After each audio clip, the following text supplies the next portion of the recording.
Olá pessoal, está começando mais um programa Nossos Pesquisadores e hoje a nossa conversa é com a pós-doutoranda Giovana Rosso Cagnani, do Instituto de Física de São Carlos. Giovana, primeiramente obrigada pela essa oportunidade da entrevista. Prazer é meu. Giovana, como surgiu o seu interesse pela ciência? Então, eu trabalhava numa empresa, numa multinacional, e eu trabalhava no laboratório de pesquisa e desenvolvimento lá. E lá nós desenvolvíamos muitos projetos de pesquisa para melhorar a produção, para melhorar as análises, os métodos. Lá eu desenvolvi dois processos que são utilizados até hoje na empresa. Um deles diminui em 50% as horas necessárias para desenvolver, para realizar o processo, e em 50% o número de pessoas envolvidas. Então isso começou a me despertar esse lado do desafio, de ver oportunidades e tal. E nesse tempo também eu estava terminando a graduação e um amigo meu da graduação já estava aqui em São Carlos. Aí ele começou a me falar que estava fazendo mestrado, que era muito legal, que ele estava achando muito interessante. E isso começou a me despertar uma certa curiosidade. Aí ele me pôs em contato com o professor daqui, que era o orientador dele na época. Aí eu comecei a conversar com esse professor, perguntar como é que era, ele começou a me explicar e tal. Aí eu resolvi me aventurar no lado da ciência. Aí pedi demissão do meu emprego e vir para São Carlos, prestei o processo seletivo, passei. Inicialmente sem bolsa, que foi muito ruim, mas depois deu tudo certo, eu consegui bolsa, consegui verba para minha pesquisa. E em 2011 eu iniciei o mestrado na UFSCar, em Engenharia Química, que é a minha formação, no laboratório de sistemas particulados. E o que você estudou no seu mestrado?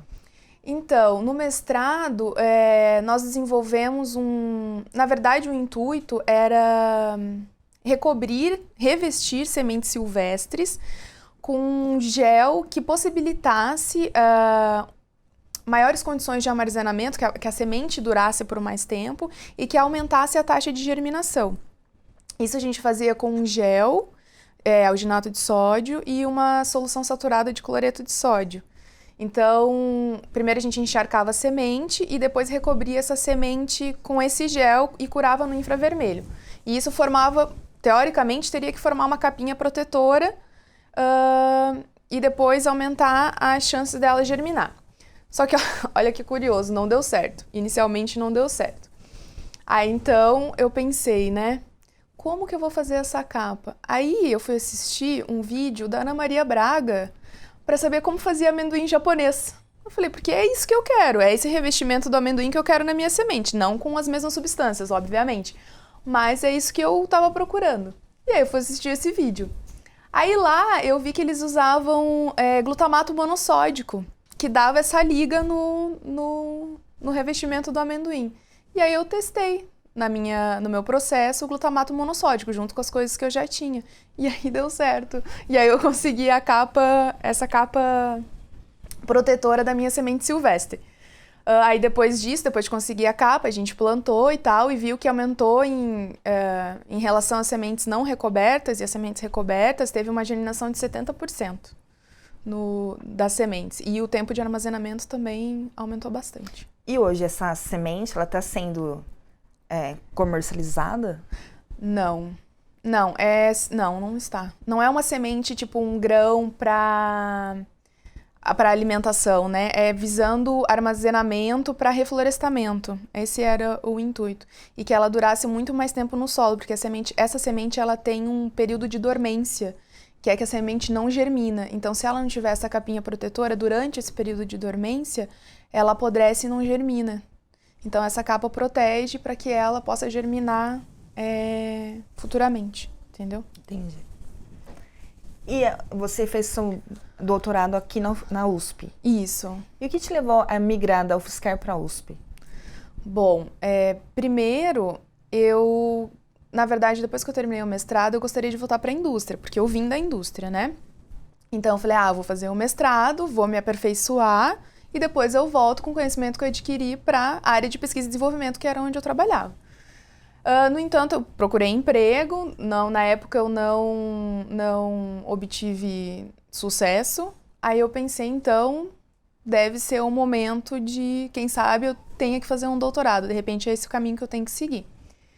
Aí, no primeiro momento, eu fiquei muito reticente. Eu falei, será? Não sei. Aí, o meu esposo, na época, fazia doutorado no IFSC, aqui no IFSC, na USP. Aí ele falou, vamos no IFSC, então vamos tentar no IFSC, fazer alguma coisa mais voltada para a área que tu queira mais e tal. Eu falei, então vamos ver, né? Vou fazer a prova, de repente, né? Eu passe. Aí fiz a prova, passei em primeiro lugar, tinha uma bolsa. Eu falei, então realmente é para eu fazer o doutorado.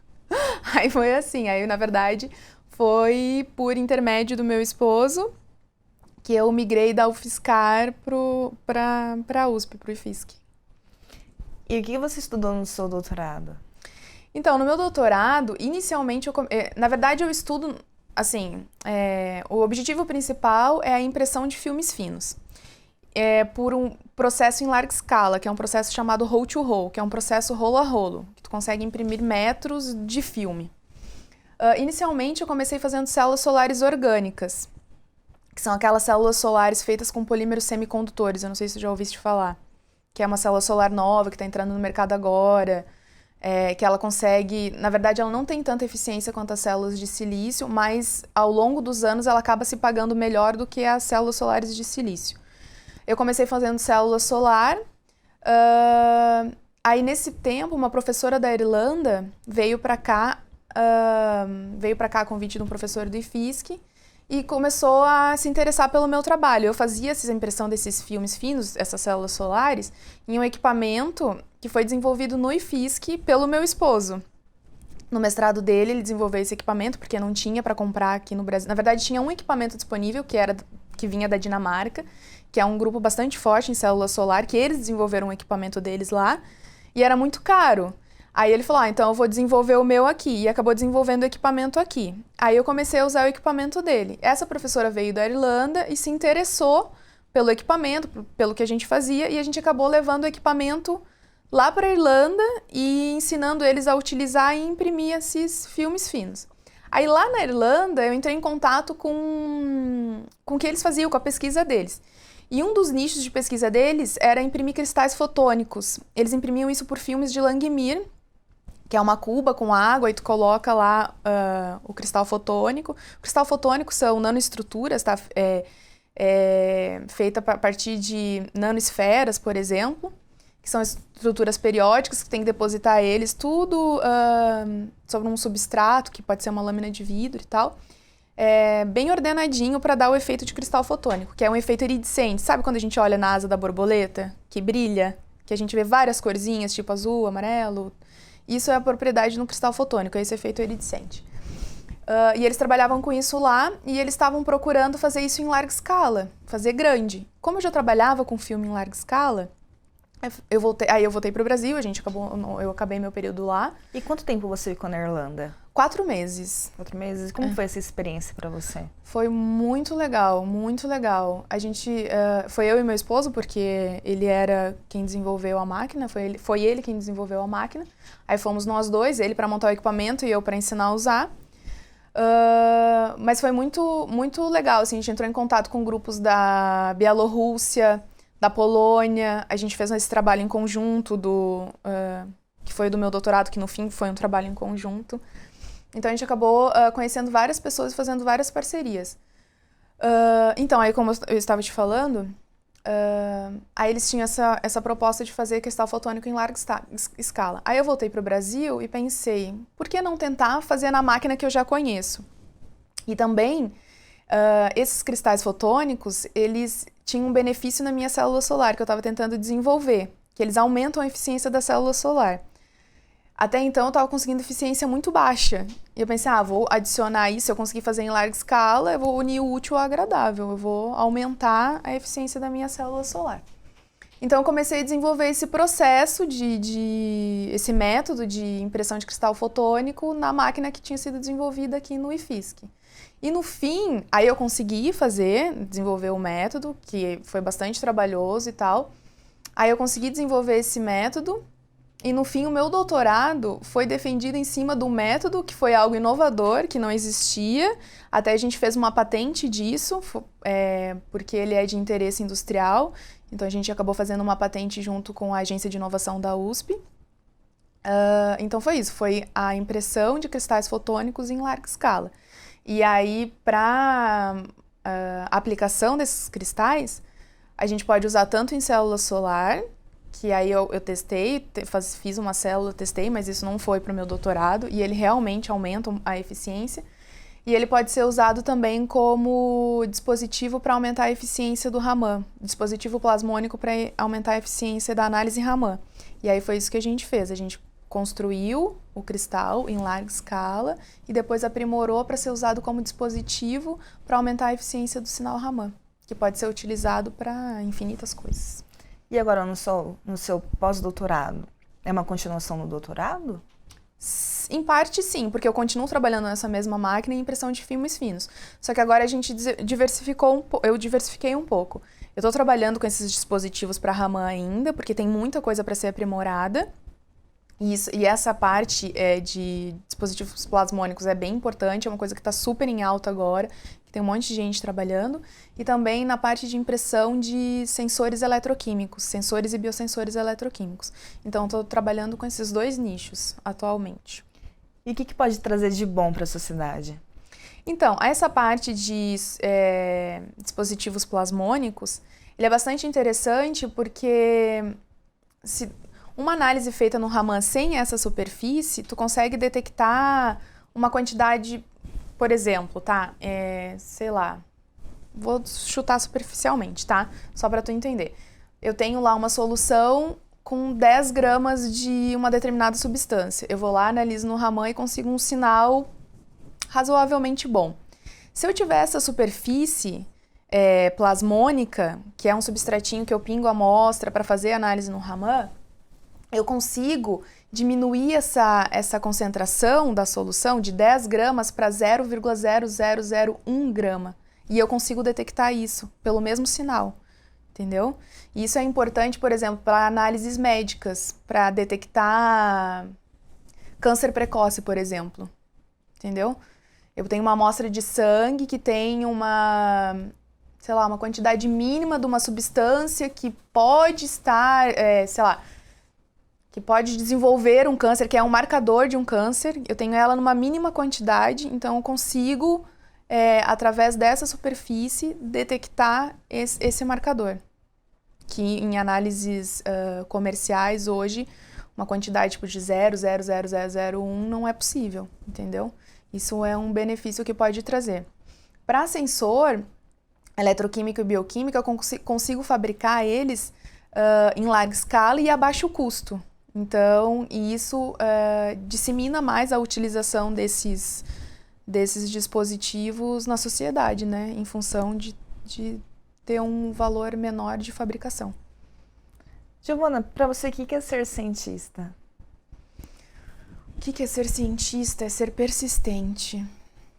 É persistência. Pode soar até meio clichê, mas ser cientista é 99% transpiração e 1% inspiração, porque é difícil trabalhar assim, tu não entra no laboratório e encontra um resultado que tu almeja logo na primeira análise que tu faz, né? Então é persistência, resiliência, é isso. E quais os desafios de ser cientista? Hoje, no Brasil, na verdade, é tu sair da academia, eu acho, né? Conseguir sair da academia e conseguir um lugar no mercado. Porque eu acho que o mercado brasileiro não absorve muito bem os cientistas. Para tu conseguir seguir nessa carreira, na verdade, a nossa opção hoje é ser professor, né? Tu sai da academia e vai ser professor. Tu não consegue voltar para a indústria e desenvolver uma pesquisa numa indústria, por exemplo. O mercado não absorve. Tu vai conseguir fazer isso fora do Brasil. Então, eu acho que o maior desafio hoje é tu conseguir ser cientista fora da academia. E como o IFSC auxilia no seu trabalho, na sua pesquisa? Sim. Então, o que eu acho interessante no IFSC é que dentro do IFSC a gente tem vários grupos, né, de pesquisa. Então, o interessante é que tu consegue interagir com esses vários grupos e tanto para agregar valor ao que tu faz, quanto para ajudar outras pessoas, até com métodos, equipamentos. No IFSC a gente tem uma variedade muito grande de equipamentos, que isso é bom, vai dando bagagem, sabe, para o cientista. A gente tem MEV, a gente tem a FM, que é a microscopia de força atômica, nós temos Raman, nós temos DRX, que são equipamentos muito caros e que em outros lugares talvez não teria essa oportunidade de mexer com esses equipamentos, de aprender. Então, é bagagem, sabe? Eu acho que isso é o mais interessante, assim, do IFSC, ter a oportunidade de trabalhar com diferentes técnicas, com diferentes grupos e trazer bagagem. É isso. E você fazer mestrado, doutorado, tipo, a carreira acadêmica auxilia no seu desenvolvimento profissional? Ah, com certeza, com certeza. Na verdade, eu acho que quem faz mestrado, doutorado, quem faz ciência acaba sendo meio autônomo, né? Tu adquire uma autonomia, né? Tu adquire uma resiliência, uma persistência, porque nós sabemos que para ter resultado, tu tens que fazer por ti, né? Então, tu tem que correr atrás e tal.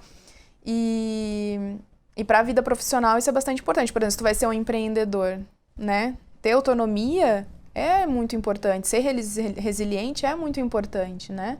Mas eu acho que nesse sentido, assim, e também de vivência, né? Igual eu fui para a Irlanda, conheci outras pessoas, tive a oportunidade de viver em um país de outra língua. Isso também é bastante importante. E o que vem por aí no futuro para a ciência e para você também? Então, eu estou com um projeto referente à patente que eu desenvolvi no doutorado, né, que a gente desenvolveu no doutorado, até com o objetivo de licenciar essa patente para poder produzir esses dispositivos que eu comecei, que tem muita coisa ainda para ser feita.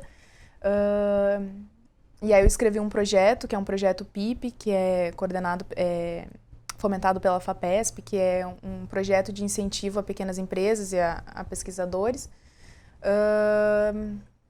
E aí eu tô tentando me aventurar pelo lado do empreendedorismo. Vamos ver o que dá. Giovana, para finalizar, quem quiser saber mais sobre o assunto que você trabalha, o que pode fazer? Então, pode me procurar no grupo de polímeros, procurar o grupo de polímeros. Nós estamos abertos a receber todos os visitantes e explicar o que a gente faz, o que a gente não faz, apresentar o nosso grupo e a nossa pesquisa. Obrigada pela entrevista. Obrigada eu. O programa de hoje fica por aqui. Sou Viviane Mark e até a próxima.